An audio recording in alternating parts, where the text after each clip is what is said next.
Hey guys, how are you? So listen, today I have a question for you. Do you want to be a realtor or do you want to be a recruiter? And this is why I ask. You know, it seems lately I've just been getting calls after calls and emails after emails about how if you join certain firms, you can make six figures by doing nothing, just by, bringing people onto the company, and let me go over the formula, and you have to do all this other stuff. And I'm like, what is going on? I'm in the real estate business to do real estate, to sell houses, to help people sell houses and buy houses, not recruiting, okay?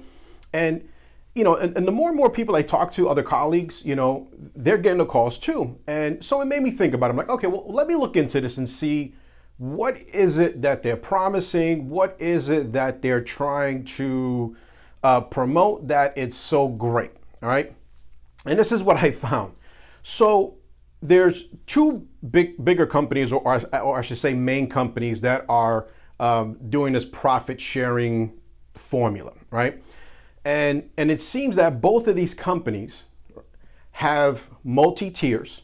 So it goes like 7 layers deep.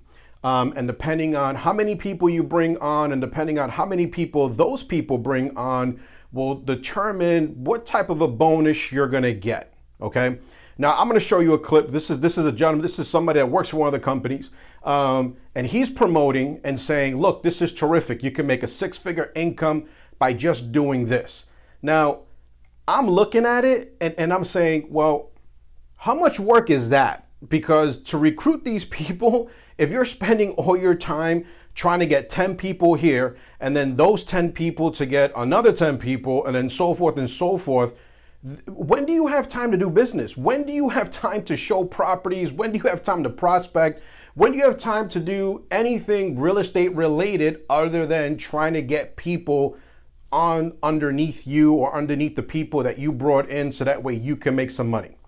So that's the question. So you take a look and you let me know what you think. But I was pretty surprised as far as how in depth, how deep you have to get into the recruiting in order to start making some money. It is important to know why Tier 2 is a game changer and why building Tier 1 and Tier 2 at the same time is more important than just focusing on your Tier 1. So let's dive right in. All right off the top, there are 7 tiers. Tier 1 are any agents that are directly under you, and the other tiers are agents under the agents and so on. So you can potentially get revenue share from up to 7 tiers below you. To be on Tier 1, you need at least 1 qualifying agent and 40 or more for Tier 7.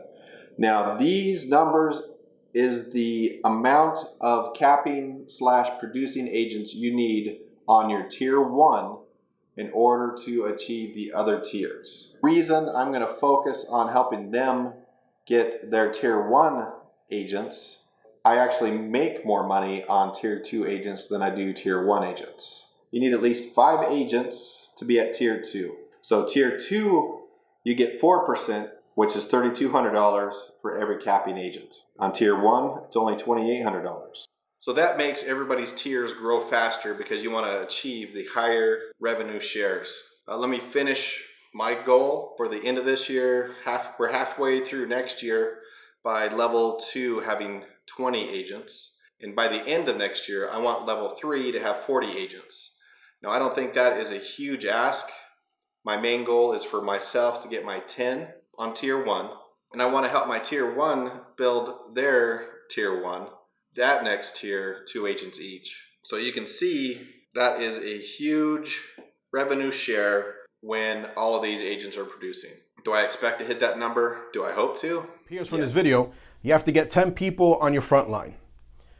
Once you get your 10 people, you got to get people underneath you so you can start getting other bonuses. Now, here's the deal. What if those people are not strong recruiters and you're trying to utilize this model to make your 6 figures without selling real estate? Because that's really what it is. You're recruiting people in, you want to make money and really not do anything, just bring people in. Because that's what it comes down to, okay? So if these people are not strong recruiters, then what are you doing? Well, if you're looking out for yourself, you're helping them recruit people. You're taking people and putting them underneath them so you can get your bonuses at the end of whatever the month or however they do that. Again, very time consuming. So it's either you're in the business to recruit to get people so you can get these 2%, whatever it is, bonuses, or do you want to earn full price commission and go do business, go be successful? Again, a lot of people are afraid of the work. And if they see an easier route, then that seems very attractive. We see that every day. The next company we have here is another similar company that has a 7-layer deep type bonus award that they give you, okay? The interesting piece about this is that the math, in my opinion, is very fuzzy. So you don't know what you're gonna earn. It all depends on what your center makes for profit. So if it goes up 1 month or if it goes lower 1 month, well, that pool is what's gonna get shared. And then you as the individual agent, depending on how much you contributed to that pool, determines how much you're gonna get back in profit sharing. And I'm sure some of you are saying, what? Exactly, what? And you'll see this gentleman has this huge whiteboard just breaking down how they come up with the number or the average of the numbers, because he himself doesn't know the actual numbers. He's just playing off of averages, guesstimating what the office is going to make and guesstimating what you earn, from commission. And when you're watching it, there's a little piece there that most people may not get.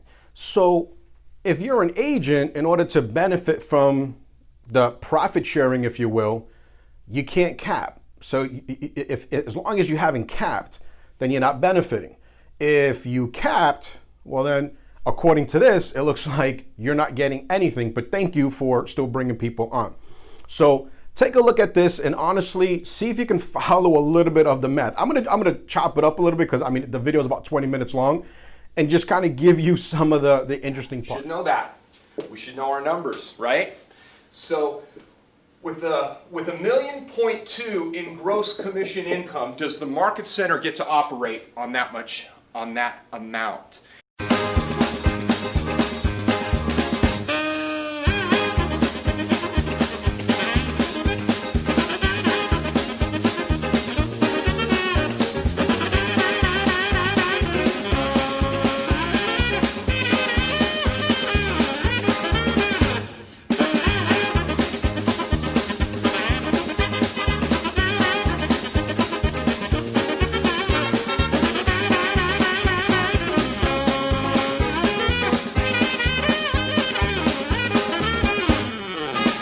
And what does that bring? 60,000 left over.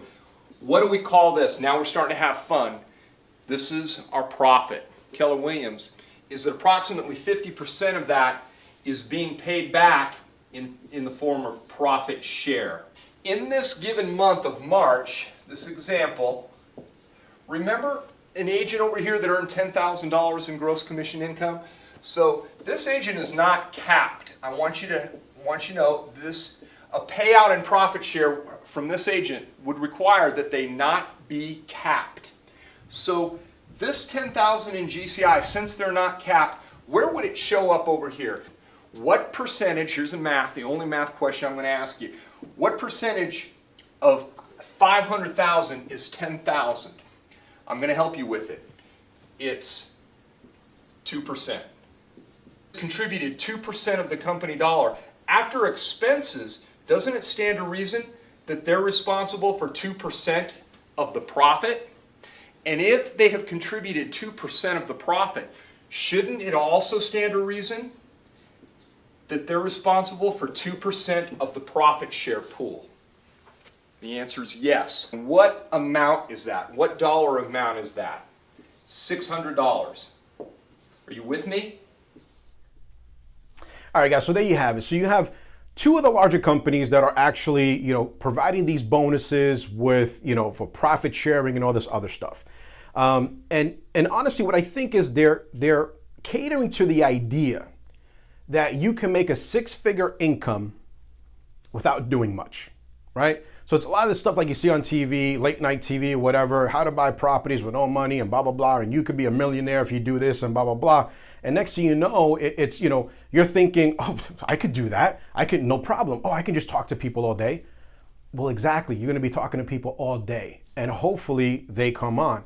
And if they don't come on, again, you don't have the agent count. So if you don't have the agent count, you're not making any money. You're back to square one, okay? So you're better off learning how to practice real estate, working with clients, prospecting, learning how to convert leads.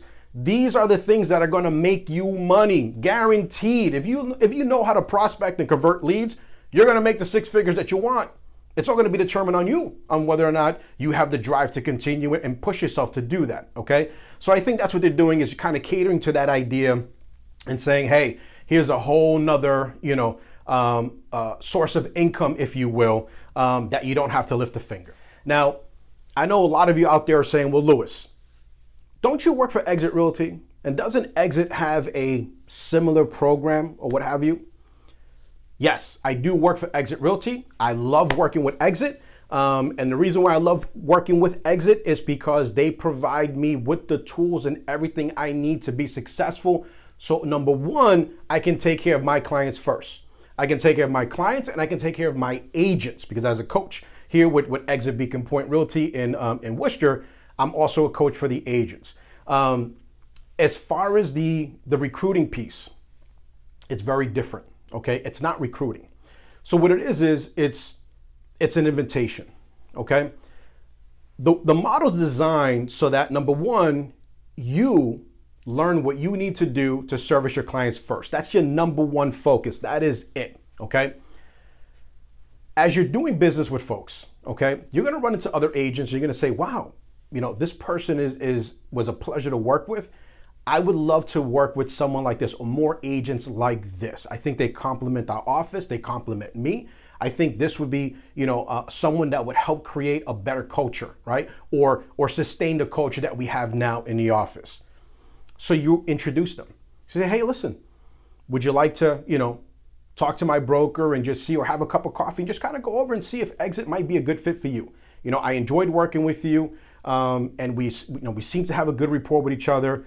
I would love to continue working with you, as a colleague, okay? And if they say yes and they come in and they talk and they see that Exit is a good fit for them and, they appreciate the tools and the support and everything else that we have to offer, then beautiful. Then what happens is Exit Corporate, not the broker, Exit Corporate sends you a thank you every time they close a deal, okay?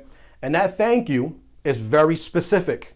It's 10% of whatever they brought in commission, okay? 10%.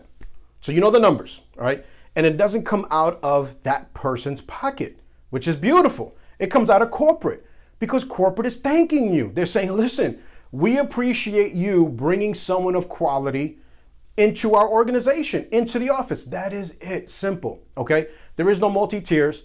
That person doesn't need to recruit other person. You're gonna get bonuses. No, it's very simple. It's just, you find someone that you like, someone that you appreciate working with, you want to continue working with that person, you want to introduce them to Exit, beautiful. And here is your reward. Here is your gift, if you will, okay? And that's it. And that was one of the reasons why I chose Exit, because it seemed like some of these other companies, which I've interviewed with them before, and it seemed like that was the focus. We want you to bring people on and this is what you're going to get for bonuses and blah, blah, blah. And it's like, well, if I'm focusing on that, I'm taking away from here, right? If I'm not giving 100% here, then I'm not going to do very well. And that's my main focus. This is why I got into real estate, right? So you have to ask yourself, right? When you're looking at companies, when you're out there interviewing and you see and hear some of these things out there, is, do you want to be a realtor or do you want to be a recruiter? Because it appears that it's very difficult to do both. From the folks that are actually doing well, either with the recruiting piece or on the business side. It just seems like you're constantly in people's faces, like, please come check out, come watch this video, come do this. It's, I hate being sold. I hate it. I cannot stand it. Show me value, introduce me to value. I will consider it. and I will let you know. If it's something that makes sense, right, then yeah, let's talk more about it. But I hate that being rammed down your throat. So anyways, I get back to it again. You have to consider that question. Do you want to be a realtor or do you want to be a recruiter? Okay? So guys, thank you. If you have any questions or you want to talk more about this, feel free to reach out to me. Don't forget to hit the subscribe button for more alerts and for more videos like this. I will be talking about capping and some other stuff that we typically hear. If you don't know what capping is, then definitely stay tuned, because it seems like it's something that's a little bit more specific to the Northeast region when it comes to brokerages. So we'll have a dialogue about that. Okay. All right, guys. Well, thank you. And until next time.